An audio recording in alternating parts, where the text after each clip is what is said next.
Hi అండి, welcome to my channel. ఈరోజు మన ఛానల్లో గోంగూర చికెన్ ఏ విధంగా చేయాలో చూసేయండి.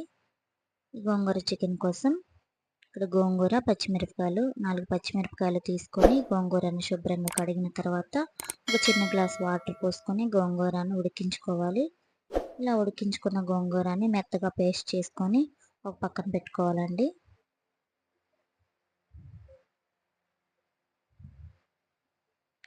పక్కన కడాయి పెట్టుకొని ఆ కడాయిలో 5-6 టేబుల్ స్పూన్ వరకు ఆయిల్ వేసుకోవాలి. ఆయిల్ కొద్దిగా హీట్ అయిన తర్వాత 2 చెక్క, 2 లవంగాలు వేసుకోవాలి.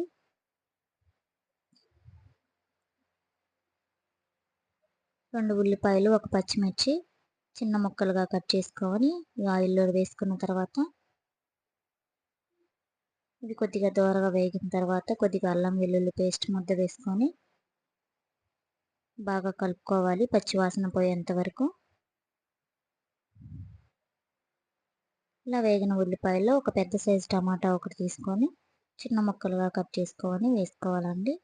ఈ టమాటా ముక్కలు కూడా బాగా మెత్తగా అయ్యేంత వరకు ఇలా వేయించుకోవాలి.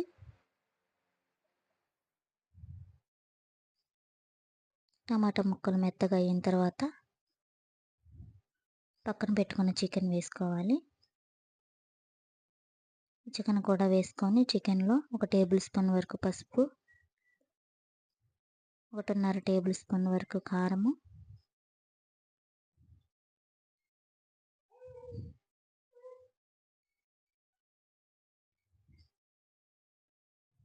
మీ రుచికి సరిపడా ఉప్పు వేసుకొని నేను ఇక్కడ కారం తక్కువ వేసుకున్నానండి.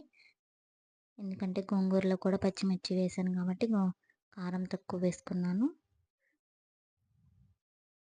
మూత పెట్టేసుకొని 10 నిమిషాలు ఉడికించుకున్న తర్వాత ఇలా ఆయిల్ పైకి తేలేంత వరకు ఉడికించుకోవాలి. ఇలా ఉడికిన చికెన్లో పక్కన పెట్టుకున్న గోంగూర పేస్ట్ని కూడా వేసుకొని ఒకసారి కలుపుకున్న తర్వాత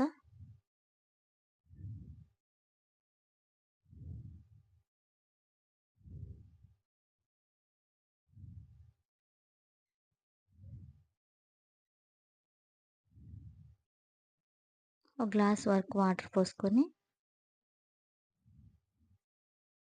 అలా ఒకసారి కలుపుకొని మూత పెట్టుకున్న తర్వాత చారంతా కొద్దిగా దగ్గర పడేంత వరకు ఉడికించుకోవాలి. ఇలా ఉడికించుకున్న తర్వాత 1 టేబుల్ స్పూన్ వరకు ధనియాల పొడి, 1/2 టేబుల్ స్పూన్ వరకు గరం మసాలా,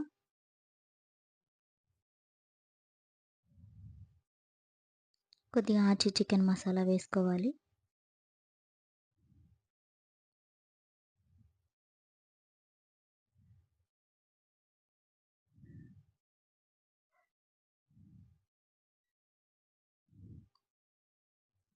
ఫైనల్గా కొత్తిమీర వేసుకున్నట్లయితే గోంగూర చికెన్ రెడీ అయిపోయినట్లేనండి. ఈ వీడియో కనుక మీకు నచ్చినట్లయితే వీడియోని లైక్ చేసి సబ్స్క్రైబ్ చేసుకోండి. థ్యాంక్స్.